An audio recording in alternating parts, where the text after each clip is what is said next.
Sénégal, France, rien n'est perdu. Voici les preuves. Allez les Lions de la Teranga.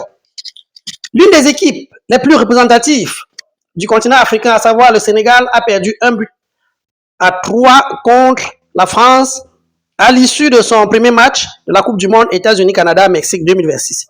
Il est certain qu'au terme de la rencontre, le staff technique du Sénégal a procédé à un examen des responsabilités, des failles, des faiblesses, des manquements des joueurs et en a tenu compte pour la suite de la compétition.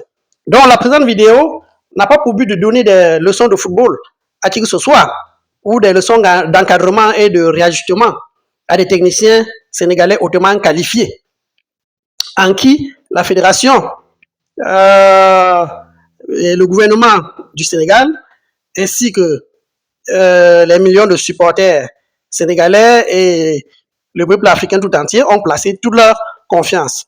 Par contre, en tant qu'observateur averti de la scène footballistique mondiale, passionné de football comme tous les Africains, et aujourd'hui comme tous les Sénégalais en particulier, et supporter des équipes africaines au mondial américain, comme il revient à chaque ressortissant du continent mère de le faire sans distinction de pays, il me revient le devoir d'apporter mes encouragements aux frères de la Teranga, en leur disant qu'une bataille perdue n'a jamais signifié automatiquement la défaite à la guerre. Voici en guise de preuve les équipes qui ont perdu leur premier match de Coupe du Monde et qui se sont remis en question, se sont gonflés de courage et ont repris du poids de la bête dans la suite de la compétition pour se rapprocher ou pour se hisser au firmament, c'est-à-dire pour remporter pratiquement la coupe.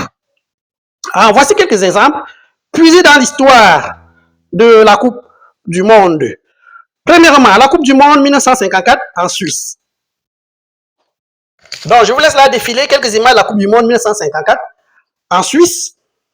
Alors, en 1954, l'Allemagne de l'Ouest est lourdement battue, 8 buts contre 3, par la Hongrie lors du premier tour. Mais au deuxième tour, l'Allemagne va se reprendre en main et poursuivre la compétition pour remporter le titre de champion du monde FIFA 1954. Tout le monde a parlé à l'époque du miracle de Berne.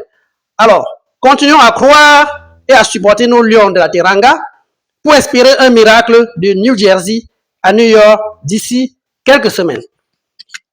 Ensuite, Coupe du Monde de football 1982 en Espagne. Les Italiens n'avaient gagné aucun match de poule. Ils n'avaient cumulé que des nuls, 3 matchs nuls au total, avant de monter en puissance à partir des huitièmes de finale et de remporter le tournoi en 1982 au stade Santiago Bernabéu de Madrid. Nous avons là quelques images également de la victoire italienne et toute la joie qui va suivre. Et voilà, je vous laisse regarder.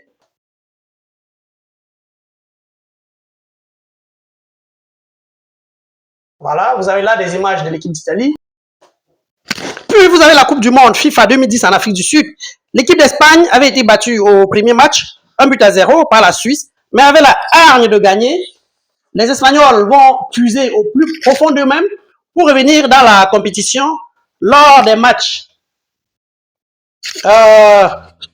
suivants et ils réaliseront l'exploit de remporter la Coupe du Monde de cette année-là dans une finale qui les avait opposés à l'équipe des Pays-Bas. Puis vous avez la Coupe du Monde de football Qatar 2022. L'Argentine est surprise par l'Arabie Saoudite.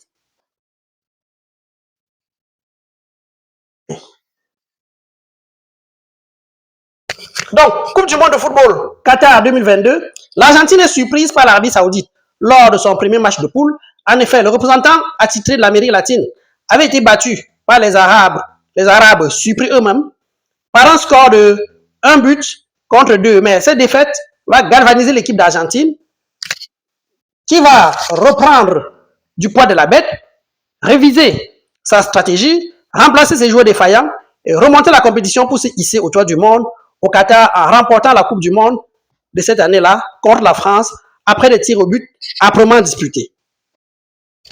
Notons que la même équipe d'Argentine avait ainsi démontré pour la deuxième fois de l'histoire qu'une défaite au premier match de poule ne saurait être un facteur de désespoir. C'est plutôt un signal galvanisateur pour la suite de la compétition. En effet, à cette Coupe du Monde, une autre Coupe du Monde de 82 dont je vais vous parler, Donc, comme nous le disions, l'histoire de la Coupe du Monde nous apprend qu'une défaite au premier match, au premier tour, n'a jamais signifié la défaite totale de la compétition. Et il y a toujours de l'espoir. Il faut se regorger d'espoir et y aller en se disant que toute la compétition est devant nous et qu'on peut encore gagner.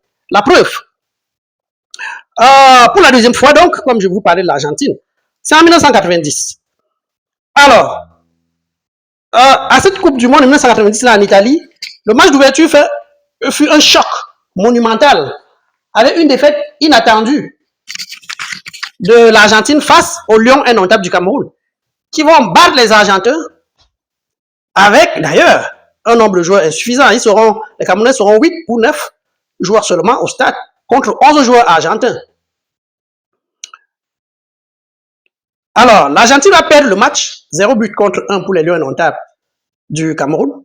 Mais malgré cette défaite, les Argentins vont corriger les erreurs d'alignement des joueurs, revoir la défense, remplacer les joueurs défaillants, s'armer de courage et ils vont remonter la compétition jusqu'à la finale avant de s'incliner 0 but contre 1 face à l'Allemagne. Donc, chers frères sénégalais, une défaite au premier match ne signifie pas la fin de la compétition. Tout l'espoir est encore permis, la compétition elle continue. Nous sommes derrière, toute l'Afrique est derrière vous et nous vous encourageons et nous pensons que cette défaite c'est un facteur galvanisateur qui va nous permettre d'aller encore plus loin. Alors, ce petit rappel historique avait donc pour but d'encourager nos frères du Sénégal, dignes représentants du peuple africain, et de leur dire qu'une défaite face à la France lors du premier match d'un tournoi ne signifie pas l'échec de la compétition. Cette défaite doit être pour vous, pour nous, un signal galvanisateur pour vous amener à corriger les erreurs tactiques, la composition du 11 entrant, la gestion des remplacements et d'offrir aux Africains du continent et du monde entier qui vous supportent, qui sont avec vous, leur offrir de belles victoires pour les prochains matchs.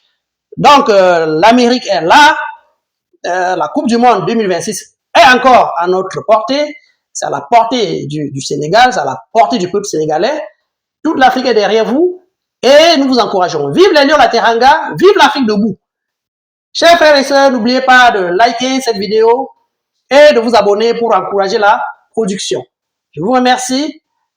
Donne-nous Sénégal. Donne-nous Sénégal. Donne-nous Sénégal.